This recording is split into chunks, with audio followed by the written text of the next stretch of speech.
রামিসা হত্যাকাণ্ডের বিচার নিয়ে এইমাত্র পাওয়া গেল সবচেয়ে বড় এবং ঐতিহাসিক আপডেট।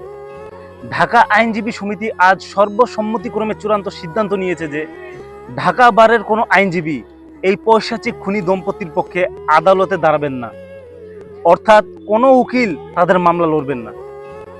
এদিকে গতকাল রাতেই প্রধানমন্ত্রী নিজের পল্লবীতে রামিসার বাসায় গিয়ে তার পরিবারকে সান্ত্বনা দিয়ে আসেন এবং সরকার থেকে তার বড় বোনের পড়াশোনা ও নিরাপদ বাসস্থানের দায়িত্ব নেওয়া হয়েছে।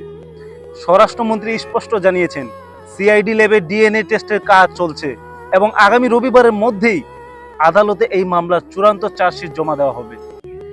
পুরো দেশের আইনজীবী থেকে শুরু করে সাধারণ মানুষ আজ এক কাতারে দাঁড়িয়ে গেছে।